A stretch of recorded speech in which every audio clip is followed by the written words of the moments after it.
పూరి జగన్నాథ ఆలయం భారతదేశంలో పురాతనమైన దేవాలయాల్లో ఒకటి. ఇది కేవలం ఒక పుణ్యక్షేత్రమే కాదు, ఇది సైన్స్ ని కూడా ఛేదించలేని ఎన్నో రహస్యాల మేడ. ఈ ఆలయం గురించి మీరు ఎప్పుడు వినని 7 అద్భుత రహస్యాలు తెలుసుకుందాం. మీరు చివరి వరకు చూస్తే దేవుడి మహిమ మీద మీ నమ్మకం పెరుగుతుంది.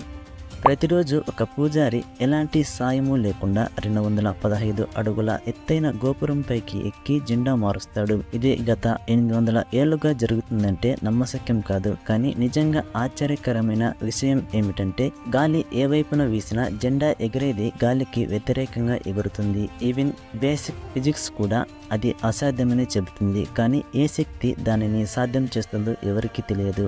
ఈ విషయం శాస్త్రవేత్తలను కూడా ఆశ్చర్యానికి గురిచేస్తుంది. పూరి జగన్నాథ ఆలయం ముందు నిలబడితే మీకు ఒక విషయం తెలుస్తుంది. ఆ ఆలయం నీడ కనిపించదు. ఏ సమయంలో చూసినా సరే నిజంగా ఇది దేవుడి మాయ లేక దేవాలయ నిర్మాణ చాతుర్యమా అనేది తెలియదు. ఆలయం పైభాగంలో ఉన్న సుదర్శన చక్రం దాదాపు 1 టన్ను బరువుతూ ఉంటుంది. ఇది 36 అడుగుల వెడల్పు ఉంది. అండ్ ఈ చక్రాన్ని 8 లోహాలతో తయారు చేశారు. అసలైన అద్భుతం ఏమిటంటే అది ఎక్కడ నుంచి చూసినా మీ వైపే చూస్తున్నట్లు కనిపిస్తుంది. ఇది ఎలా సాధ్యమైందో ఇప్పటికీ ఎవరికీ అర్థం కావడం లేదు. మీరు సింహద్వారం ద్వారా ఆలయంలోకి ప్రవేశిస్తే సముద్ర అలల శబ్దం స్పష్టంగా వినిపిస్తుంది. కానీ ఆలయం లోపలికి అడుగు పెడితే ఆ శబ్దం పూర్తిగా మాయమవుతుంది. ఇదే శబ్దం తిరిగి బయటికి వచ్చినప్పుడు మళ్ళీ వినిపిస్తుంది. ఇది ఎలా సాధ్యం? 12వ శతాబ్దంలో ఈ శబ్ద పరిజ్ఞానం ఎలా సాధ్యమైంది?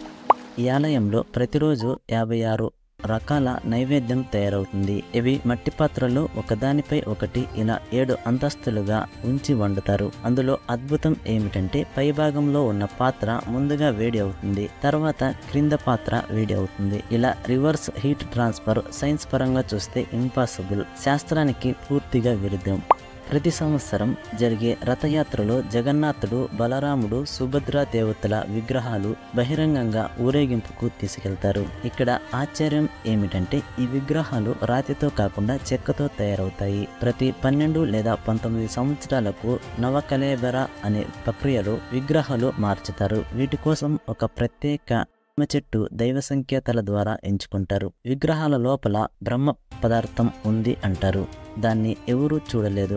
ఒకవేళ ఎవరైనా చూస్తే వాళ్ళు చనిపోతారంట. ఇంకో గొప్ప ఆశ్చర్యం ఏమిటంటే ఈ ఆలయం మీదుగా ఏ పక్షి గాని విమానం గాని ఎగరదు. ఇది ఎలాంటి నో ఫ్లై జోన్ కాదు. కానీ ఎందుకో అక్కడ ఏ పక్షి గాని విమానం గాని ఎగరదు. ఇది దేవుడి శక్తి అని నమ్మే వాళ్లకు ఇది ఒక నిదర్శనం. పూరి జగన్నాథ ఆలయం శాస్త్రానికి మించి నమ్మకానికి దారి చూపే స్థలం. ఇక్కడ జరిగే ప్రతి చర్య భగవంతుడి ఆజ్ఞ, భక్తుడి విశ్వాసం అండ్ భారత సంస్కృతికి ప్రతీక. మీకు ఈ ఆలయ రహస్యాల్లో ఏది ఎక్కువగా ఆశ్చర్యం కలిగించిందో కామెంట్లో చెప్పండి. జై జగన్నాథ అని కామెంట్ చేయండి. వీడియో నచ్చితే లైక్ చేయండి. ఇలాంటి ఆధ్యాత్మిక వీడియోల కోసం మా ఛానల్ను సబ్స్క్రైబ్ చేయండి.